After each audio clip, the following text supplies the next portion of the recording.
Do you know what I don't understand? Why does chocolate harm dogs? And when you're on an internal flight in the UK, why do you need to know how to work a life jacket? Wouldn't it be better to give us a parachute?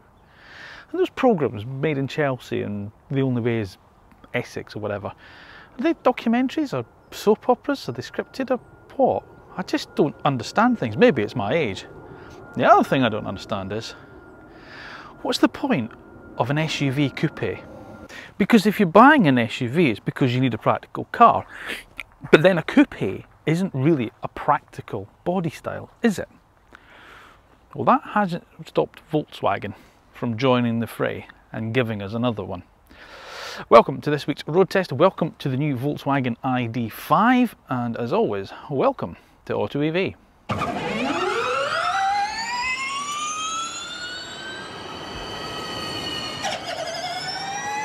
Now, before we go into this week's road test review of the new Volkswagen ID.5, it is, of course, you've guessed it folks, that time where I'm going to ask you to make sure you're subscribed to the AutoEV channel.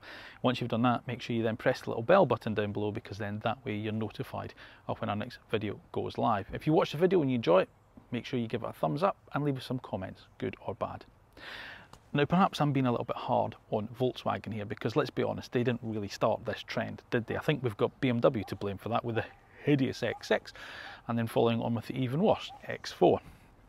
But as I say, it's not really Volkswagen's fault, because obviously it's a sector that is, well, obviously quite popular for some unknown reason to me.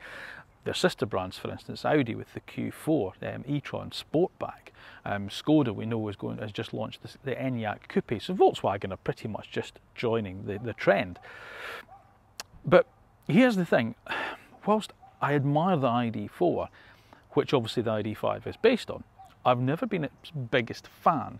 I've always found it a kind of good but not exactly brilliant car. So does the ID.5 turn into that? Have they done some kind of magic that's going to make me think, ooh, actually, yeah, this is worth a look at? Because as I say, we've driven the ID.4 in standard guys and GTX, the sporty GTX guys. But what's the ID.5 going to be like? Well, there's only one way to find out, and that's by putting it through another AutoEV road test review and finding out. Which means, as always, we start with the styling of it. So pretty much from the front, it looks like an ID.4. There's this bit of difference going on down this lower grille, I think, to the standard ID.4, not the GTX, but round here seems a little bit different. But you do have a bit of kind of fakery with this kind of mottled kind of vent that isn't really a vent. You've got this big kind of plastic chicken mesh grill down at the bottom to let cooling in here, some body colour bits going up in there. But when you come up, it's got this kind of bluff front end that seems to be Volkswagen's new ID face.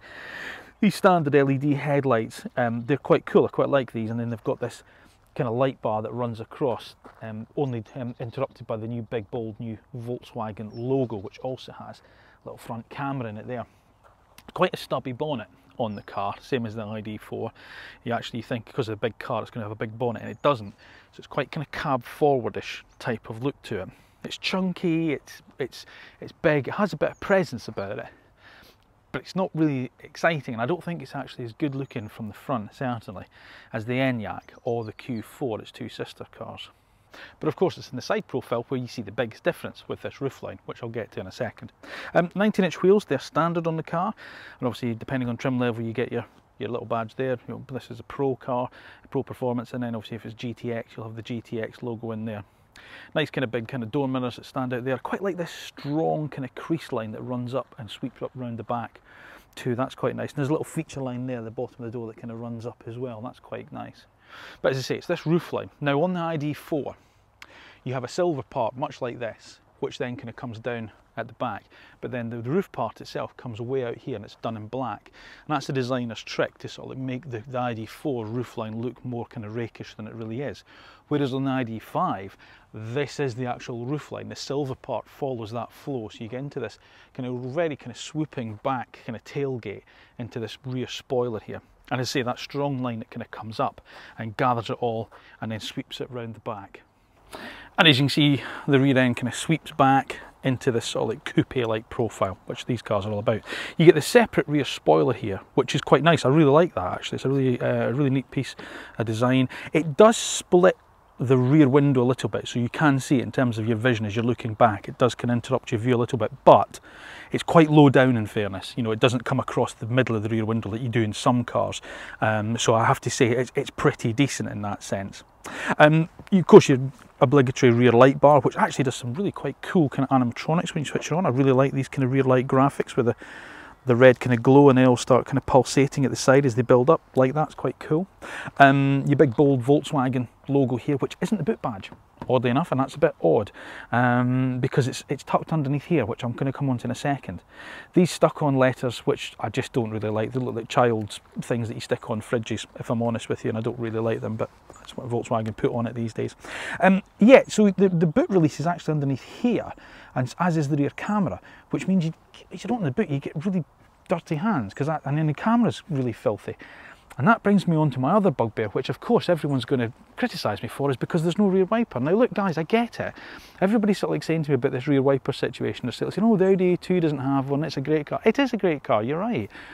But when I'm reversing out of a driveway on a wet morning, I want to be able to clear the rear screen and see what I'm doing. And you just can't in this. I get it at higher speed, the airflow will take the water off, but you know, on a wet morning, I just want to be able to reverse out the driveway without having to take my life in my hands. And of course, you could argue, well, you could use the camera. Well, you can't, because of course it's tucked up in here and it'll be filthy. So the imagery you get in the front is pretty useless. So come on, let's be practical. Let's put rear wipers back on cars, shall we? Anyway, lower half of the bumper, nice practical plastic there, and then obviously you've got a low set number plate, and then you've got your reversing sensors, which you will need because your camera will be filthy, to see what to tell you if there's something behind you. So what do we think in terms of overall styling? If I'm honest with you, I kind of prefer the ID.4. I think it's a better resolve car. This looks to me, it's okay, it just looks a little bit frumpy from some angles in my view, and I don't think it's as sharp looking as something like the Audi Q4 e-tron Sportback or Skoda's new Enyaq Coupe, which is I've seen that in the flesh and it's a real looker when you see it, especially in a really bold colour. This is just a bit the kind of frumpy cousin in my view, and as I say, I actually prefer the overall look of the ID.4. But what do you think? Let us know in the comments below. But just no more comments about my criticising no rear wipers, yeah? We've had enough of that now. Now, this is where my argument for these Coupe SUVs kind of falls apart, because this has actually got a bigger boot than the ID.4 in which it's based. I don't know how they've done that, but basically you have 549 litres of storage space in there, which is good. It's very good. It's only a few litres bigger than the ID.4, but it's still bigger, which I find quite odd how they've done that. Anyway, never mind. As you can see, power tailgate as well, which I don't think was available in the ID.4, certainly not when we tested it. Standard here, which is nice. But you can get all four of the AutoEV suitcases in, as you can see, as well as extra things like camera bag and the space for umbrellas and stuff like that as well. There is some underfloor storage too, so that the floor lifts up and you've got enough storage for all your cables and bits and pieces under there. But oddly enough, you don't get anything up at the front as you do with some of the other dedicated EVs on electric car platforms. So that's a little bit of a downside there. Of course, you've got your 60/40 split rear seat, which will extend the area up to 1,500 litres, and there is also the 60/40 split, but there's also a ski hatch through as well. So if you're carrying longer items such as poles, fishing rods or skis, then obviously you do get that ability as well. Rear seat space. Well, it's pretty good actually, if I'm honest with you. You've certainly got bags of legroom, acres of footroom, plenty of lounging space, and it's a completely flat floor because obviously it's a dedicated EV, so you do get that flat floor, so the person that does sit in the middle, if you are taking three abreast, is okay. They're well catered for. The only place it's going to start to encroach into the practicality of it is headroom if you're kind of taller than me. Now, you all know I'm 5'7", 5'8", so I think if you're 6 foot, you're going to be a little bit tight on the headroom. But in fairness, it's actually not bad. It's helped in part by this huge big glass panoramic roof, which is standard on the ID.5, which I absolutely love because it just floods light into the cabin. Obviously there's a blind, an electric blind that can go across it to cover it if you want to feel a bit more kind of cosy. But as I say, it certainly feels very spacious back here, albeit, as I say, taller people are going to struggle with headroom. Storage, yeah, you've got kind of little top pockets there in the backs of the front seats. There's lower ones down there. There's some door bins which are a decent size. You've got this folding down armrest. It's got a couple of cup holders in it here. As I say, you've also got that load through facility, that ski hatch that goes through there. The ISOFIX points are nice and easy to get to. They're just covered, and you just kind of pull the covers down and they're easy to get to, so that's good. There's also a third ISOFIX point on the front passenger seat, so if you've got 3 children and child seats, they're well catered for. You've got connectivity back here with 2 USB-C ports down there, and obviously vents which are kind of mounted. They feel like they're mounted a bit too far away, and there's obviously, I think, the option to have the rear climate control system as well down there. And you've got practical things such as the kind of little coat hooks there, the grab handles, and some sort of like holes there to fit a kind of rear bulkhead net. So in fairness, as I say, if it's children or smaller adults like me you're taking back here, nobody's going to feel shortchanged. It's only, as I say, the only part, if it falls down a little bit, is in headroom for taller people. Otherwise, decent amount of room back here. And of course, up here, it shares a lot with the ID.4 as well. Well, it's pretty much identical in fairness, which is, well, a bit of a shame really, because this is where it kind of starts to fall apart a little bit for me, the ID.5. And it revolves mostly around this infotainment system, if I'm being completely honest. And I know a lot of other people have criticised it as well, but it is worth talking about, because when we go into the price section, you'll understand why. So basically, you have the 2 screens. You've got one in front of the driver information display, which is mounted to the steering column, which does mean that obviously, like in something like the BMW i3, which is something similar, when you move the column, the screen moves as well. So that's quite good. You always have a clear view of it. There's just not a lot of information going on in it, if I'm being absolutely honest with you. It's kind of, in the light of other cars now coming out, since the IDs have come out, we're now starting to see a little bit of the failings of these ones, and I just don't think there's enough information comes across on this screen. It's very small as well. Yes, you do get head-up display, that's fine. So your important information like your speed, the speed of the road you're on as well, the speed limit of the road you're on, that's displayed on the head-up display, and that's good, and you get your range and stuff on here. I'd just like a little bit more, if I'm honest with you, here. Which means you then, you've then got to then rely on this, which is absolutely woeful at best, because, you know, depending obviously on what you want, you press it, it's just not that quick, you know. I mean, since I've had this car, I've come in it a few times and it's come on, I've pressed it and it goes, please wait. Well, I don't want to wait. I shouldn't have to wait on something at this level of money, you know, that's said to be sort of like the cutting edge of what Volkswagen is capable of. It's clunky. The graphics aren't particularly nice either. Yes, you do get Apple CarPlay and Android Auto as standard, which is pretty much what you're going to go in for, because it's wireless as well, thankfully. But yeah, it's just all a bit, I don't know, just look, you know, it just takes ages to come up, and you've again got to go into it to do silly things like turn on your heated seats. You know, it's not just there, you've got to actually press it. Then that brings this screen up, and it's too many steps, and it's not intuitive. You know, you've got the likes of Tesla, where, you know, where everything's controlled off that screen, which is fast, it's slick, and actually it's relatively intuitive. This isn't at all. There's a standing joke in our family with this car, and we call it the car of rage, because it is so infuriating to try and use this screen when you're driving, or even the front passenger, you know, doing silly things like, you know, sort of like changing the radio station and going into it. You know, it doesn't even stay on the thing you want, it comes back. Come on, Volkswagen.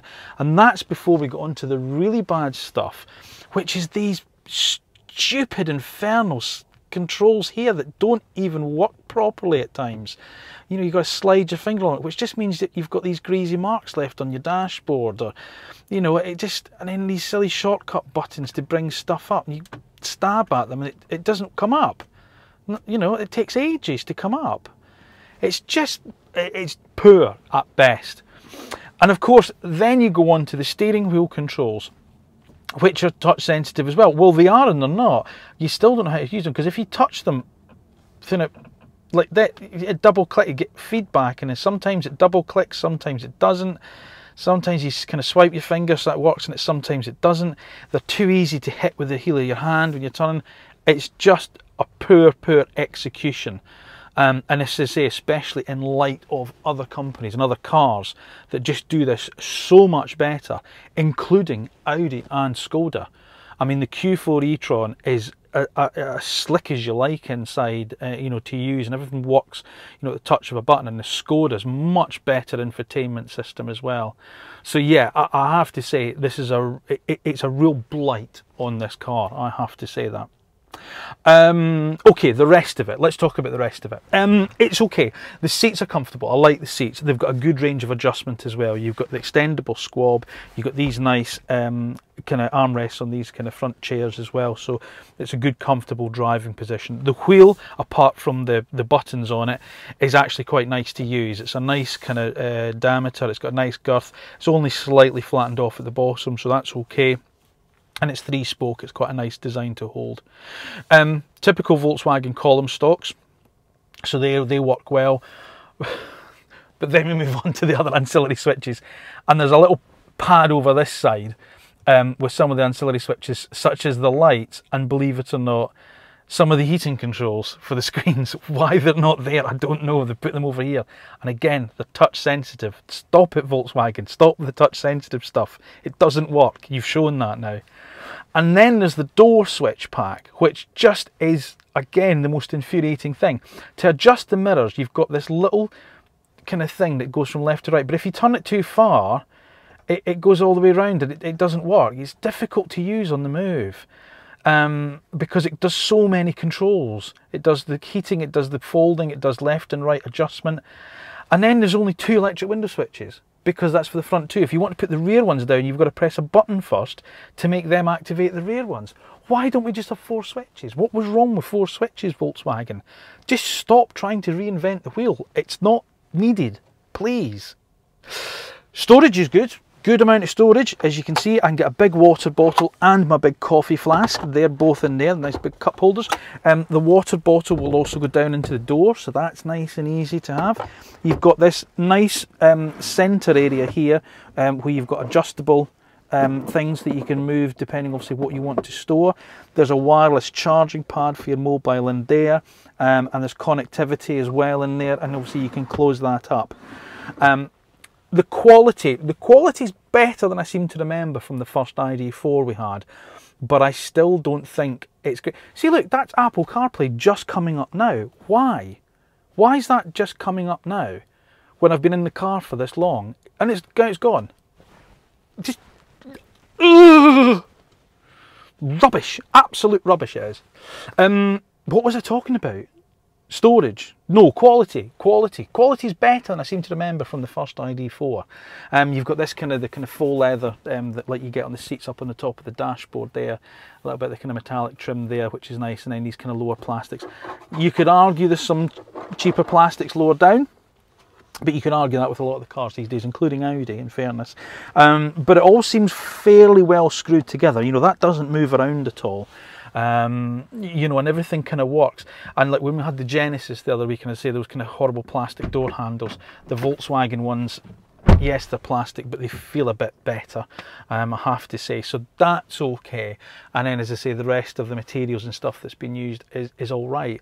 But you know, in terms of the user interface, which, let's be honest, as we've said time and time again on these reviews, is what people are now looking at. How easy is it to go on with all of this, you know, in terms of getting in the car and just making things work and being how slick they are. This is woeful, I have to say, and it's a real blight on the car. Now, you only get one battery size with the ID.5, which is the 77 kilowatt hour one. And that should give, according to WLTP figures, a range of around about 313 miles. How achievable is that? How efficient is it? Well, we don't really do any proper kind of testing here because it's just a bit too scientific for us here at AutoEV. But I did a round trip in this car this week of about 220 miles, and that was in fairly inclement weather, mostly at motorway speeds with, you know, the radio on and the air conditioning on. And when I got back, it was showing around about 50 miles left. So 270 miles was pretty much where it was going to be at. So it's not bad in fairness. It's maybe not as efficient as things like the Kia EV6 or the Hyundai Ioniq 5, but it's certainly on a par with things such as the Ford Mustang Mach-E and its contemporaries from Audi and Skoda. So fairly decent. Now it'll take charging speeds of up to 135 kilowatts, meaning it will go from a 10 to 80% charge on one of those in 30 minutes. Now again, there's a local Shell recharge station to me which have just installed some new 175 kilowatt chargers, and I took it there and bumped it up the other day, and it certainly went from 19% and it passed 80% in half an hour, and I was able to top the whole thing up in under an hour from one of those, so that's okay again. You can charge from your 7 kilowatt wall box in around about 12.5 hours, but if it's an 11 kilowatt wall box you've got with your 3-phase electricity at home, which the ID.5 will take, then you can knock about 5 hours off that at just over 7.5 hours. Now, you may get only one battery choice with the ID.5, the 77 kilowatt hour battery, but you do get a choice of 3 power outputs, so that depends on the model you choose. So you either have the Pro, which comes in with 174 PS, you have the Pro Performance, which this car is, which is 204 PS, or you have the GTX, which is 299 PS. Now, we've driven the GTX before. In fact, we had it up against the Audi Q4 e-tron 50 and the Skoda Enyaq 80. So if you want to see that, I'll pop a link up above there so you can go to look at that review. How does this car feel? Well, it's a bit like the styling. It's okay. It's fine. There's nothing really to kind of excite you. There's nothing to really upset you in a lot of ways. Well, I say that, I'll get on to that in a second. What I mean by that is, in terms of the performance, it's fine. It does 0 to 60 in about 8 seconds, 8 and a bit seconds, which is adequate for this style of car, obviously. Most people won't want anything more than that. The way the chassis deals with certain things in terms of its refinement is better than I first remember the ID.4 being. And maybe that's just my memory playing tricks, but the only thing I can really criticise the chassis for in terms of its suspension is this is a particularly, this road I'm going down at the moment, there's a lot of ridges on it, there's a lot of transverse ruts across it, and there's a bit of suspension noise. You know, you get that bump thump through it quite a bit. You can probably hear that. This is a particularly bad piece of road in fairness, so that's not really a fault of the car, but that's the only part where you can really hear any sort of like intrusion. Wind noise, anything else is absolutely fine, and the suspension is coping with it relatively well. You don't feel like you're being bumped around or anything like that. It's fine. It's just a little bit noisy on the suspension, but that's it. You wouldn't call it uncomfortable. As far as the steering is concerned, it's okay. It's got a relatively kind of average weight behind it. It's all right. You pitch into a bend, there's a bit of body roll as you'd expect, but of course, if we were sort of like saying you wanted that kind of sportier driving style, then of course there's the GTX model, which is what you'd move up to get that. Where it lets itself down, and it lets itself down quite badly by this, is because of the fact you have to interact with this screen to change anything. Now, the brake regeneration, you've got a B mode, if you like you do on some other cars. So you've got this twisting transmission button, I suppose, up here, this dial, like you do on the BMW i3, and you go from D to B, and that activates your kind of brake regeneration. There's also a kind of radar guided one as well, so obviously if a car pulls it in front of you, the car will slow down as well, obviously. But anything else, changing the drive modes, that type of thing, you've got to go into this screen.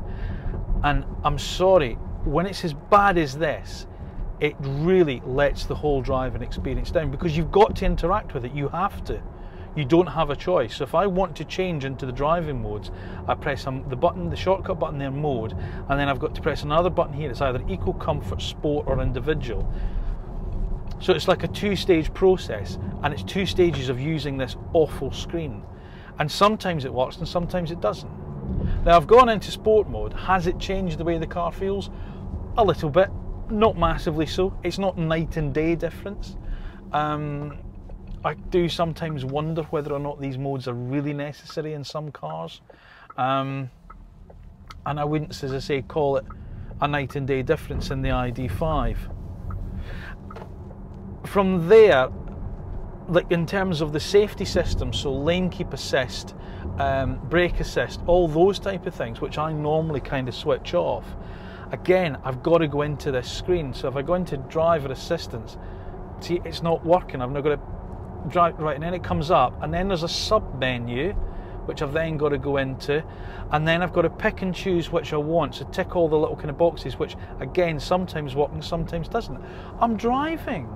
This is too complicated. Why do I have to go in? And of course it defaults all back on.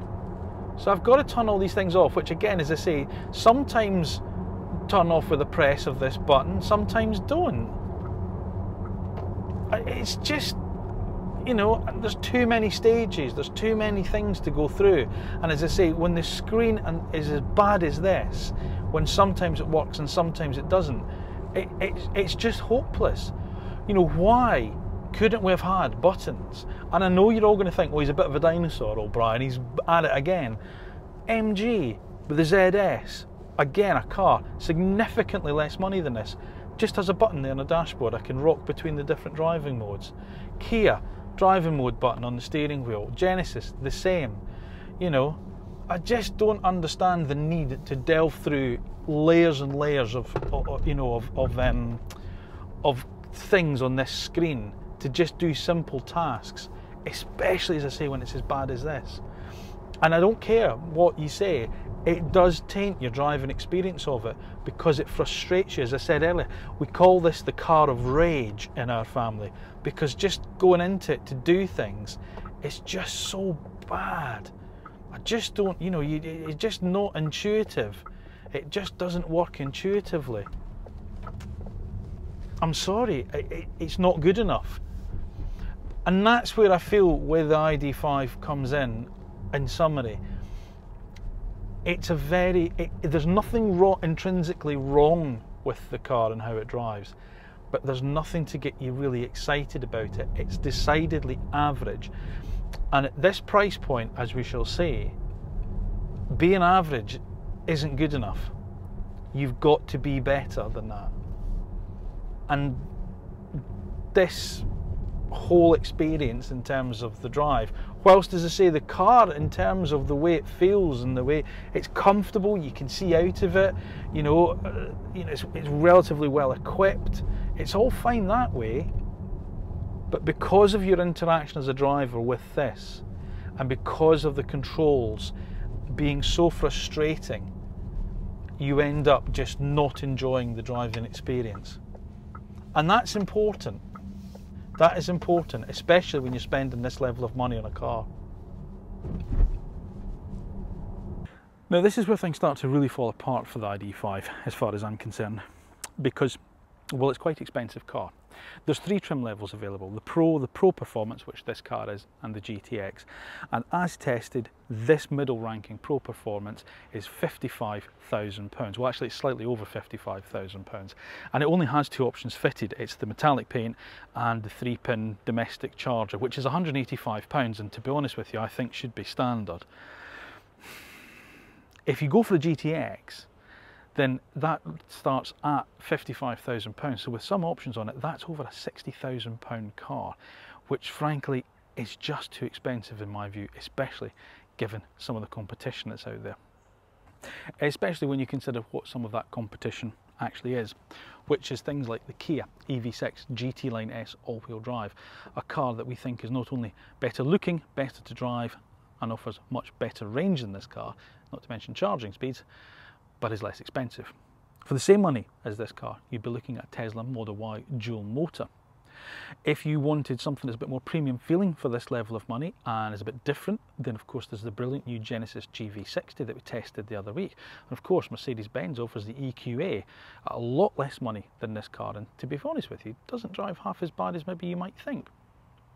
If you want, again, that sort of premium badge that's just a bit more kind of stylish and rakish to look at and is a bit more fun to drive, then there's the brilliant Volvo C40 and single motor guys. Talking of which, there's also Ford's Mustang, which you'd be able to get an extended range for less money than this car as well. And that's a great car. But even from within its own stable, the car it really is struggling against, in our opinion, is always still the Skoda Enyaq 80X Sportline. So here's what we like and what we don't like about the new Volkswagen ID.5. We like the fact that it is still practical. It has decent tonne of performance, good refinement, and its range, efficiency and charging speeds are on par with class. We don't like the interior with its switchgear and its infotainment system is very flawed. It's fairly average dynamics, and its price, which offers poor value for money.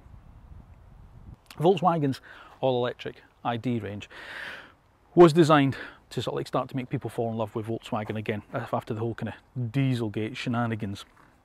And of course we saw with the ID.3, they said it was the kind of third pillar in their people's car trilogy, if you like, after the Beetle and the Golf. And I'm not really sure that worked out exactly how they wanted it to be. Then of course we saw the ID.4, which ultimately was the more important car, because it was the car actually they were going to sell globally, and not only sell globally but build globally, with factories in China and the US churning the cars out. And of course we're all waiting to see this new ID Buzz, obviously, which some channels have now covered, and I'm sure it's going to be the one that people are kind of really itching to get towards. But where does this leave the ID.5? Well, it's like I said in my ID.4 review, it's not a bad car. In some ways it's actually quite a very good car. There's a lot to sort of like about it. But if I'm being completely honest with you, it's kind of the answer to a question that nobody really asked. And in my opinion, I'd rather they had spent the money that they obviously took to design, develop and build the ID.5 and apply it to sorting out the issues they've got with the ID.3, the ID.4 and maybe in some cases the ID Buzz, i.e. that dreadful infotainment system and, dare I suggest, some quality systems. When you've got cars out there nowadays that are as good as the Kia EV6, Hyundai Ioniq 5, Ford Mustang Mach-E and so forth, Tesla Model Y, being good is no longer enough. You have to be better. And as I say, that's where the ID.5 falls down in my book. It's just an average car, and an average car that is too much money, and therefore it gets added to my list of things that make absolutely no sense to me whatsoever. Thank you for watching another edition of AutoEV. As always, please remember to make sure you're subscribed to the AutoEV channel, and then once you've done that, press the bell button down below, because then that way you'll be notified of when our next video goes live. If you've enjoyed the video, make sure you give it a thumbs up and leave us some comments, good or bad. Do you agree with me or not? Let us know what you think. Remember, we're on all social media as well, so Instagram, Facebook, Twitter, LinkedIn, all of that, so go and give us a follow there as well if you don't mind, because every little bit helps us. And if this has just whetted your appetite for even more road test reviews, electric icon series and twin tests, then stick on our YouTube channel and waste away an afternoon just delving through our back catalogue. But from me, all that remains for me to say is thank you ever so much for watching again. I'll see you soon.